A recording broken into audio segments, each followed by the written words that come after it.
Estudia en Escarlata de Arthur Conan Doyle, narrado por Jonathan para el canal de YouTube de nuestros libros y audiolibros. Estudia en Escarlata es la primera novela de Sherlock Holmes escrita por Arthur Conan Doyle, publicada en 1887. A continuación presentamos el capítulo 7 de la segunda parte, llamado Conclusión. Teníamos orden de comparecer frente a los magistrados el jueves. Al llegada a esa fecha fue ya inútil todo testimonio. Un juez más elevado se había hecho cargo del caso, convocando a Jefferson Hope a un tribunal donde a buen seguro le sería aplicada estricta justicia. La misma noche de la captura hizo crisis su aneurisma y a la mañana siguiente fue encontrado el cuerpo sobre el suelo de la celda. En el rostro había impresa una sonrisa de placidez, como la de quien volviendo la cabeza atrás contempla en el último instante una vida útil o un trabajo bien hecho. Gregson y Lestrade han de estar tirándose de los cabellos, observó Holmes cuando la tarde siguiente discutíamos sobre el asunto. Muerto su hombre, ¿quién les va a dar ahora publicidad? No veo que interviniesen grandemente en su captura, repuso. Poco importa que una cosa se haga, replicó mi compañero con amargura. La cuestión está en hacer creer a la gente que la cosa se ha hecho. Mas vaya lo uno por lo otro, añadió poco después ya de mejor humor, no me habría perdido la investigación por nada del mundo. No alcanzo a recordar caso mejor que este, aun siendo simple, encerraba puntos sumamente instructivos. ¿Simple?, exclamé. Bien, en realidad, apenas se admite ser descrito de distinto modo, dijo Sherlock Holmes, regocijado de mi sorpresa. La prueba de su intrínseca simpleza está en que sin otra ayuda de unas pocas deducciones en verdad nada extraordinarias puse mano al criminal en menos de 3 días. Cierto, dije. Ya le he explicado otras veces que en esta clase de casos lo extraordinario constituye antes que un estorbo una fuente de indicios. La clave reside en razonar a la inversa, cosa, sea dicho de paso, tan útil como sencilla y poquísimo practicada. Los asuntos diarios nos recomiendan proceder de atrás a adelante, de donde se echa en olvido la posibilidad contraria. Por cada 50 individuos adiestrados en el pensamiento sintético, no encontrará usted más de uno con talento analítico. Confieso, afirmé, que no consigo comprenderle de todo. No esperaba otra cosa. Veamos, si logro exponérselo más a las claras. Casi todo el mundo, ante una sucesión de hechos, acertará a colegir qué se sigue de ellos.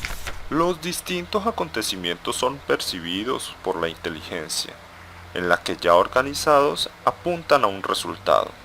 A partir de este, sin embargo, poca gente sabe recorrer el camino contrario, es decir, el de los pasos cuya sucesión condujo al punto final. A semejante virtud deductiva llamo razonar hacia atrás o analíticamente. Comprendo. Pues bien, nuestro caso era de esos en que se nos da el resultado, restando todo lo otro por adivinar. Permítame mostrarle las distintas fases de mi razonamiento. Empecemos por el principio. Como usted sabe, me aproximé a la casa por mi propio pie, despejada la mente de todo supuesto e impresión precisa.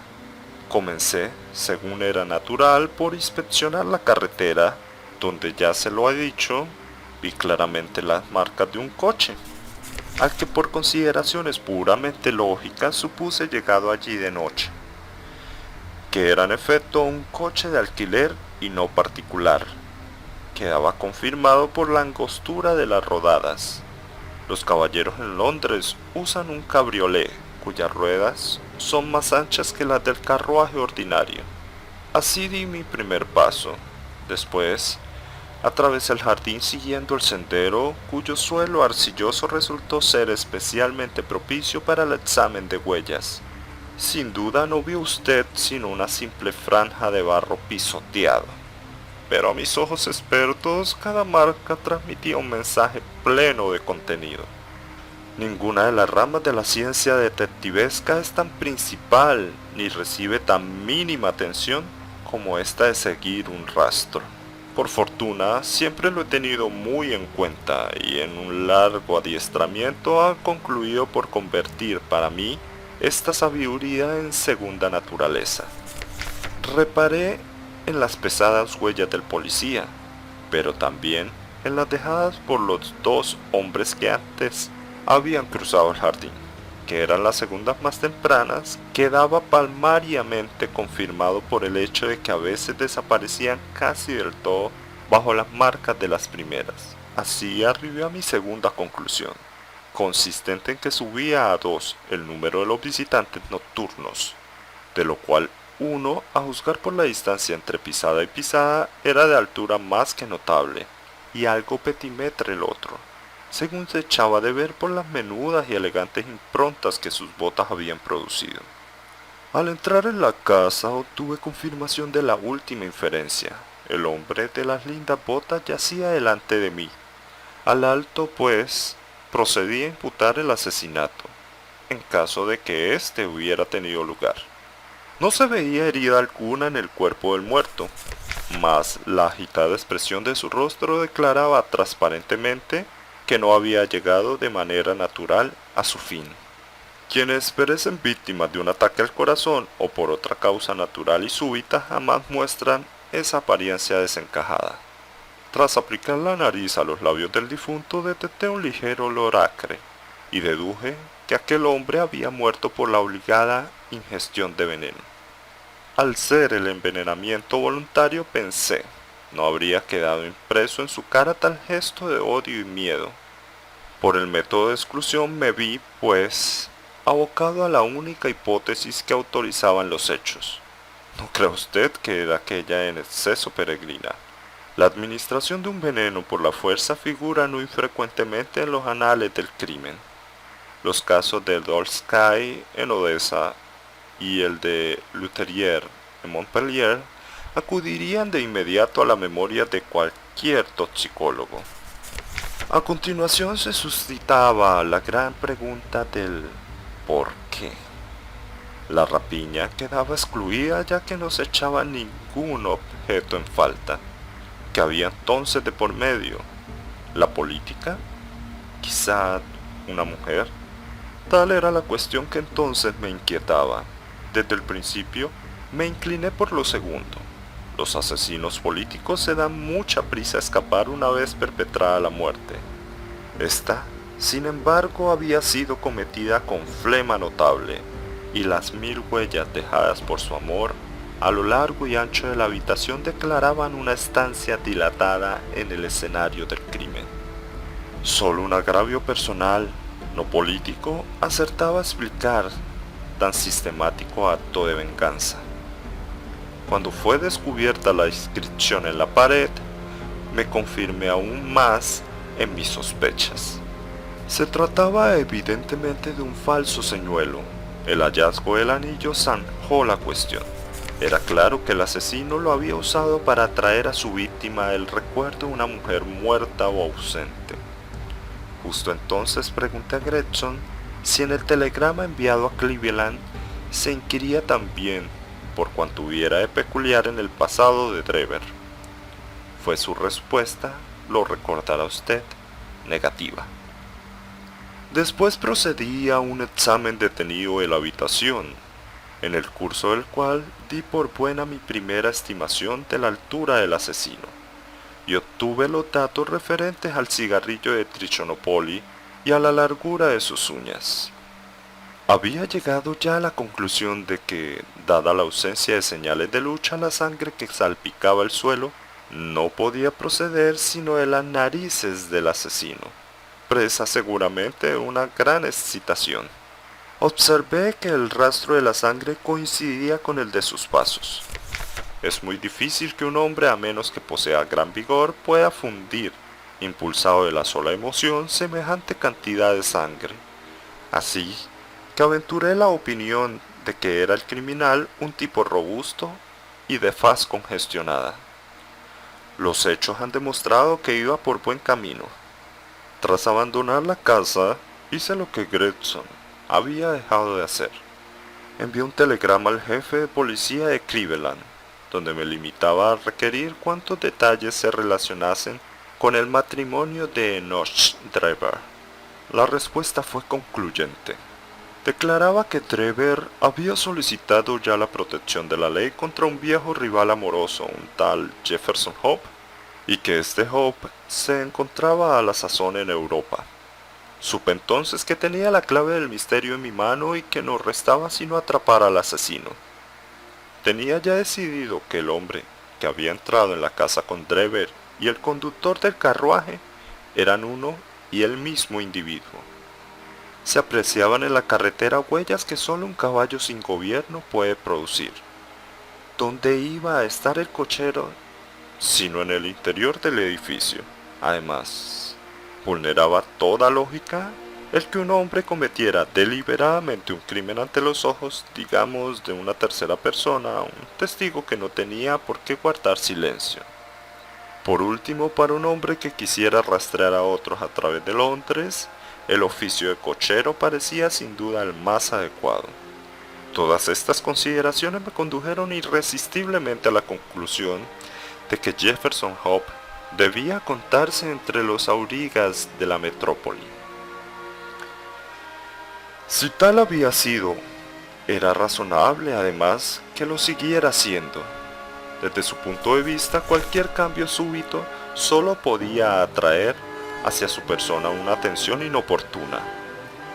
Probablemente durante cierto tiempo al menos persistiría en su oficio de cochero. Nada arguía tampoco que lo fuera a hacer bajo nombre supuesto. ¿Por qué mudar de nombre en un país donde era desconocido? Organicé, por tanto, mi cuadrilla de detectives vagabundos, ordenándoles acudir a todas las casas de coches de alquiler hasta que dieran con el hombre al que buscaba. Qué bien cumplieron el encargo, y qué prisa me di a sacar partido de ellos son cosas que aún deben estar frescas en su memoria. El asesinato de Stangerson nos cogió enteramente por sorpresa, mas en ningún caso hubiésemos podido impedirlo. Gracias a él, ya lo sabe, me hice con las píldoras, cuya existencia había previamente conjeturado. Vea cómo se ordena toda la peripecia según una cadena de secuencias lógicas, en las que no existe un solo punto débil o de quiebra. ¡Magnífico!, exclamé. Sus méritos debieran ser públicamente reconocidos. Sería bueno que sacase a la luz una relación del caso. Si no lo hace usted, lo haré yo. Haga, doctor, lo que le venga en gana, repuso. Y ahora, eche una mirada a esto, agregó entregándome un periódico. Era el Hecho del Día, y el párrafo sobre el que llamaba mi atención aludía al caso de autos. El público rezaba: se ha perdido un sabrosísimo caso con la súbita muerte de un tal Hope, autor presunto del asesinato del señor Enoch Drever y Joseph Stangerson. Aunque quizás sea demasiado tarde para alcanzar un conocimiento preciso de lo acontecido, se nos asegura de fuente fiable que el crimen fue efecto de un antiguo y romántico pleito, al que no son ajenos ni el mormonismo ni el amor. Parece que las dos víctimas habían pertenecido de jóvenes a los santos del último día, procediendo también Hope, el prisionero fallecido de Salt Lake City. El caso habrá servido, cuando menos, para demostrar espectacularmente la eficacia de nuestras fuerzas policiales y para instruir a los extranjeros sobre la conveniencia de zanjar sus diferencias en su lugar de origen y no en territorio británico. Es un secreto a voces que el mérito de esta acción policial corresponde por entero a los señores Lestrade y Gregson, los dos famosos oficiales de Scotland Yard. El criminal fue capturado, según parece, en el domicilio de un tal Sherlock Holmes, un detective aficionado que ha dado ya ciertas pruebas de talento en este menester. Talento que acaso se vea estimulado por el ejemplo constante de sus maestros. Es de esperar que en prueba del debido reconocimiento a sus servicios se celebre un homenaje en honor de los dos oficiales. No se lo dije desde el comienzo, exclamó Sherlock Holmes con una carcajada. He aquí lo que hemos conseguido con nuestro estudio en escarlata. Procurar a esos dos botarates un homenaje. Pierda cuidado, repuse. He registrado todos los hechos en mi diario y el público tendrá constancia de ellos. Entretanto, habrá usted de conformarse con la constancia del éxito, al igual que aquel avaro romano. La gente me silba, pero yo me aplaudo a mí mismo en mi casa cuando contemplo el dinero en mi arca. Fin del capítulo 7. Si les gustó este audiolibro, pulsen me gusta, compártanlo en todas sus redes sociales y también deja tus comentarios. No olvides suscribirte en este botón si estás en un PC o en la parte inferior del video si estás en un teléfono o en una tablet. Toda la información de las redes sociales, correo electrónico y página oficial la encontrarán en la descripción. Recuerda que puedes encontrar otros audiolibros en nuestro canal de YouTube de nuestros libros y audiolibros. Deja en los comentarios qué otros libros te gustaría escuchar. Cuídense mucho y gracias por escucharnos.